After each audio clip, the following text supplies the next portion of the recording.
ما شاء الله لا حول ولا قوة إلا بالله العلي العظيم. أعوذ بالله السميع العليم من الشيطان اللعين الرجيم. بسم الله الرحمن الرحيم. الحمد لله الذي هدانا لهذا وما كنا لنهتدي لولا أن هدانا الله. لقد جاءت رسل ربنا بالحق، ثم الصلاة والسلام والتحية والإكرام على سيد أصل ما في الوجود ونقطة دائرة الوجود وصاحب لواء الحمد والمقام المحمود، حبيبنا وطبيب قلوبنا وشفيع ذنوبنا أبي القاسم محمد.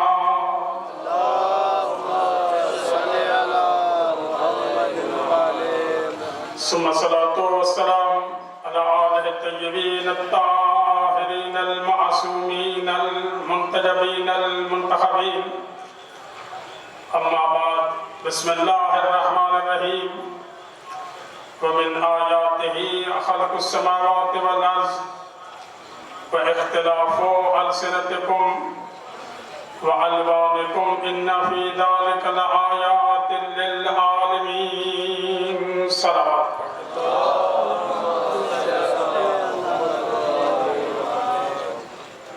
جنہوں نے عشرہ محرم کا اہتمام کیا ہے، ان کے زحمات اخراجات کی قبولیت کے لیے صلوات.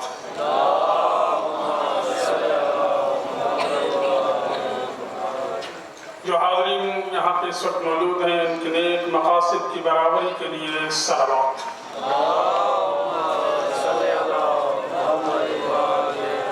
امام زمانہ کی ذات پر صلوات.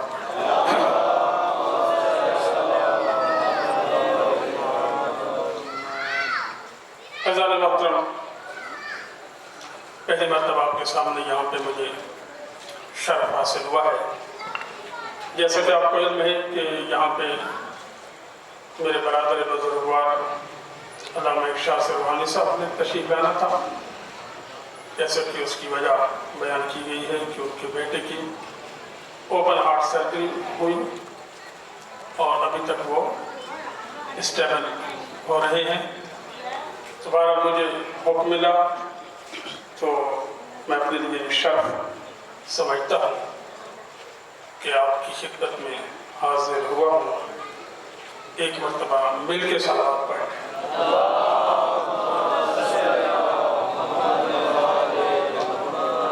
عزیزان محترم، جس آیت کا میں نے تلاوت کرنے کا شرف حاصل کی ہے، یہ سورہ روم کی آیت نمبر 22 ہے اور قرآن مجید کا سورہ نمبر 30 ہے. خالق کائنات حضرت انسان کو متوجہ کرتے ہوئے ارشاد فرما رہا ہے وَمِنْ آیَاتِهِ خَلْقُ السَّمَاوَاتِ وَالْأَرْضِ. اللہ کی نشانیوں میں سے نشانی یہ ہے کہ زمین و آسمان کی خلقت. اللہ فرما رہا ہے میری نشانی ہے.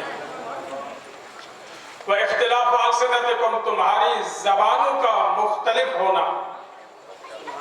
اللہ فرما رہا ہے یہ بھی میری نشانیوں میں سے ایک نشانی ہے، اور تمہارے رنگوں کا مختلف ہونا بھی میری نشانیوں میں سے ایک نشانی ہے. توجہ چاہوں، اللہ فرماتا ہے ہر کوئی میری نشانی کو سمجھنے سے قاصر ہے. ہر کوئی میری نشانی کو نہیں سمجھ سکتا. إِنَّ فِي ذَلِكَ لَآيَاتٍ لِلْعَالِمِينَ. سمجھے گا فقط وہی جس کے پاس علم ہوگا. إِنَّ فِي ذَلِكَ لَآيَاتٍ لِلْعَالِمِينَ. علم والے لوگ سمجھیں گے میری نشانی کو کہ زمین و آسمان کی خلقت میں نے کیسے بنائی ہے. ہر ایک نہیں سمجھ سکتا. تو پتہ چلا جو صاحبان علم ہوا کرتے ہیں وہ اللہ کی نشانیوں کو سمجھتے ہیں. اور مولا کائنات ارشاد فرماتے ہیں کہ علم کی فضیلت کے لیے توجہ چاہیے. علم کی فضیلت کے لیے فقط یہی کافی ہے کہ اگر کسی جاہل کو تم جاہل کہہ دو وہ بھی تمہارے گلے پڑ جاتا ہے. وہ بھی اپنے آپ کو جاہل کہلوانا پسند نہیں کرتا. اس لیے کہ وہ چاہتا ہے کہ میں عالم ہوں، لیکن ہر کوئی عالم نہیں ہوتا۔ عزیزان محترم، اللہ فرماتا ہے صاحبان علم سمجھتے ہیں آسمان کی خلقت کو، تمہاری زبانوں کا مختلف ہونا، یہ آسمان کی خلقت کے لیے اللہ نے چیلنج دیا ہے۔ میں ایک موضوع لے کر چلوں گا انشاءاللہ علم کی بنیاد پر، کہ جتنی نبوتیں اور امامتیں ملی ہیں، وَلَقَدْ اخْتَرْنَاهُمْ عَلَى الْعِلْمِ عَلَى الْعَالَمِينَ، میں نے جس کو چنا ہے، اللہ فرما رہا ہے اس لیے نہیں چنا کہ حسب و نسب کے لحاظ سے، نہ کہ امیرت امارت کے لحاظ سے، نہ، اللہ فرماتا ہے میں نے جس کو بھی چنا ہے اس وقت کائنات عالم میں ان جیسا کوئی اور عالم موجود نہیں تھا، یعنی میں نے علم کی بنیاد پر چنا ہے۔ اب ہر کوئی نہیں سمجھ سکتا۔ اللہ فرماتے کبھی تو نے قرآن مجید میں چیلنج ہو رہا ہے، وقت بڑا مختصر ہے اور مجھے حکم دیا گیا ہے اسی وقت کے اندر میں نے ختم کرنا ہے۔ اللہ فرما رہا ہے کبھی تو نے باہر نکل کر غور نہیں کیا میرے آسمان کی بناوٹ کی طرف۔ یہ ٹرانسلیشن کر رہا ہوں، آیت کے الفاظ ہیں۔ اللہ فرماتا ہے تو باہر نکل اور دیکھ، بغیر عمد ترونہا، میں نے اس آسمان کے نیچے کوئی بھی ستون نہیں دیا۔ توجہ چاہتا ہوں، کوئی بڑی بلڈنگ ہو، یہ جو شاہ فیصل مسجد ہے، کبھی آپ اس میں تشریف لے گئے ہوں، تو یہ بغیر پلر کے کھڑی ہوئی ہے، بغیر پلر کے، اتنا ہال ہے، اس لیے دنیا میں اسے ایجوبا کہا جاتا ہے کہ اتنا بڑا ہال بغیر پلر کے ہے، بغیر ستون کے ہے۔ اتنا بڑا لینڈر اس انجینئر نے کمال تخلیق کی ہے اپنے فن کی، کہ اتنے بڑے ہال کو اس نے بغیر ستون کے کھڑا کیا۔ اللہ فرماتا ہے تو ایک انسان کے چند کنال پر مشتمل اس حال کو دیکھنے کے لیے گھر سے جاتا ہے اور پھر اس کی تعریف کرتا ہے، کبھی تو نے میرے آسمان کی طرف بھی دیکھا ہے، میں نے تو کوئی ستون نہیں دیا۔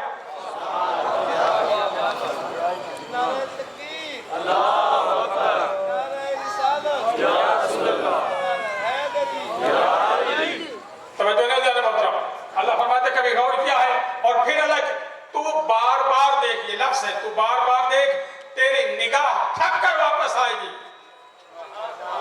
لیکن تو میری خلقت میں نقص تلاش نہیں کر سکتا، تیری نگاہ تھک جائے گی۔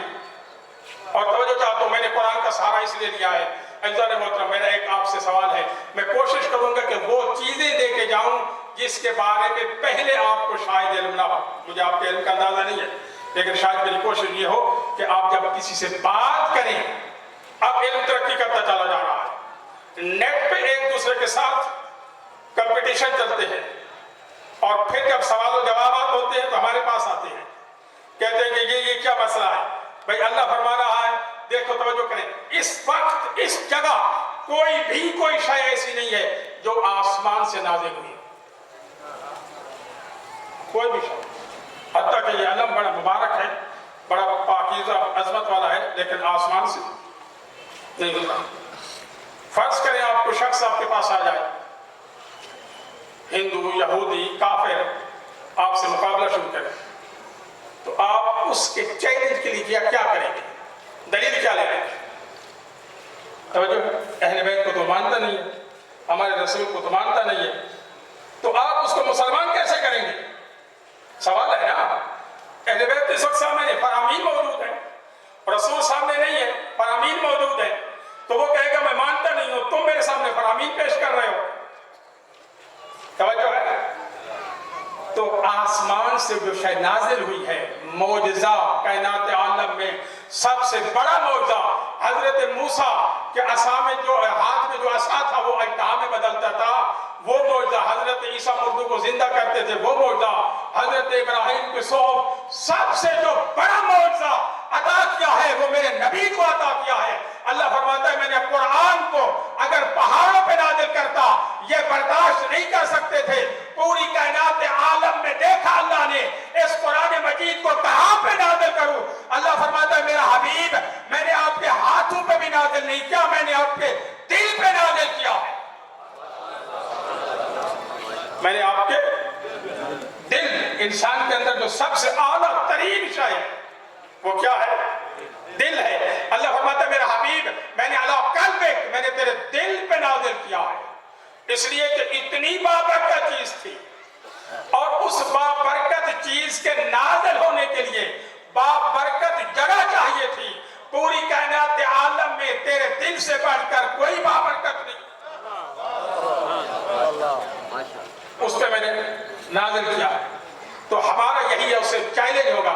اگر تو سمجھتا ہے کہ ہم باطل پہ ہیں، یعنی تو مسلمان نہیں ہونا چاہتا، تو کہتے ہیں ہمارے پاس دلیل کم ہے، تو ہمارے پاس یہ قرآن ہے، اس جیسا تو بنا کے لیا، اس جیسا تو بنا کے لیا. آج تک قرآن کا چیلنج موجود ہے اللہ نے محترم، اور اللہ نے بڑا عجیب نظام دیا ہے. توجہ چاہتا ہوں، یہ چند روزہ زندگی ختم ہونے والی ہے، اور ایک وائرس، چھوٹا سا وائرس، وہ کنٹرول میں نہیں آ رہا، پوری ٹیکنالوجی فیل ہو کے رہ گئی. لیکن اللہ فرماتا ہے کہ اس قرآن کے ذریعے چیلنج ہے، کوئی بنا کے لے آئے اس جیسا نہیں لیا. آج تک چیلنج موجود ہے، اس لیے کہ وہ اللہ فرما رہا ہے کہ اگر تم سچے ہو کہ یہ میرے حبیب نے خود بنایا ہے اپنی طرف سے، تو بنا کے لیا.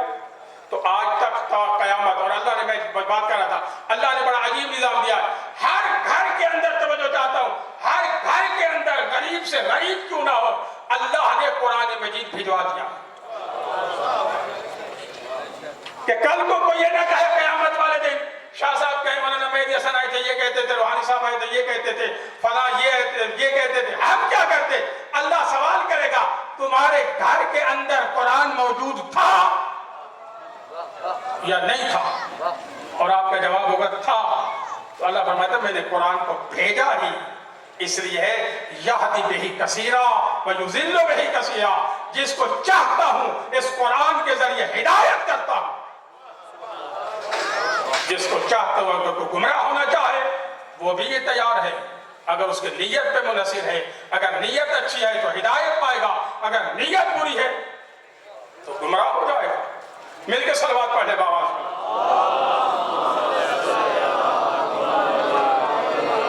وَاخْتِلَافُ أَلْسِنَتِكُمْ، تمہاری زبانوں کا مختلف ہونا. اللہ فرماتا ہے میری نشانیوں میں سے ایک نشانی ہے، پوری توجہ میری طرف. نشانیاں کیسے ہے؟ مختلف زبانیں، نشانیاں کیسے ہیں؟ اللہ فرماتا ہے تو نے کبھی غور کیا ہے؟ بڑے بڑے پروفیسر بیٹھے ہوئے ہیں، میں نے خود ہی ماسٹر کیا ہوا ہے، اور اجتہاد کی ڈگری تک جو میری کلاسیں چل رہی ہیں اس میں ہے، صحافت میں نے BA کیا ہوا ہے، اور میں نے دنیاوی تعلیم پہ بھی کچھ نہ کچھ ضرور حاصل کیا ہے. توجہ چاہتا ہوں، اللہ فرماتے ہیں تیرا بڑا پروفیسر 7 زبانوں پہ عبور ہو تو اس کی ریسپیکٹ کرتا ہے، لیکن آنے واحد میں ایک ہی لمحے میں چند لوگ مل کر آ جائیں اس کی زبان میں گفتگو کریں تو وہ کہتا ہے بھائی ایک وقت میں ایک بندہ مجھ سے بات کرے، مجھے جو سمجھ ہی نہیں آ رہی، تم کہہ کیا رہے ہو؟ اللہ فرماتا ہے کبھی غور کیا میرے بارے میں؟ کائنات عالم میں 35,000 زبانیں تو انسان بولتے ہیں، مختلف. حشرات الارض اپنی زبانیں مختلف، جانور اپنی زبانیں مختلف، نباتات اپنی زبانیں مختلف. اللہ فرماتا ہے کبھی میرے بارے میں غور کیا ہے کہ آنے واحد میں 1 سیکنڈ میں تمام اپنی اپنی زبانوں میں مجھ سے بات کریں، میں سمجھتا بھی ہوں جواب بھی دیتا. اللہ، میں سمجھتا بھی ہوں جواب بھی دیتا ہوں، لیکن تمہارے پاس میں تو نہیں ہے ایسا، اور تم پھر میری طرف دور کیوں ہوتے ہو؟ اللہ اکبر. توجہ چاہوں گا، جب مولا حسین اس گھر میں تشریف لے آئے جس گھر کی تعریف اور جس گھر کا تعارف مولا حسین نے خود فرمایا ہے، فرماتے ہیں کہ میں اس گھر کا فرزند ہوں جس گھر میں فرشتوں کا آنا اور جانا لگا رہتا ہے. اللہ، آپ نے فقط یہ جملہ سنا، فرشتوں کا آنا اور جانا لگا رہتا ہے. آپ نے سمجھا فرشتہ آ گیا تھا؟ نانا، حضرت ابراہیم فرماتے ہیں کہ جب میرے پاس فرشتوں کا ڈیلیگیشن آیا، قالوا سلاما، قال سلام، انہوں نے مجھے سلام کیا، میں نے انہیں سلام کیا. حضرت ابراہیم فرماتے ہیں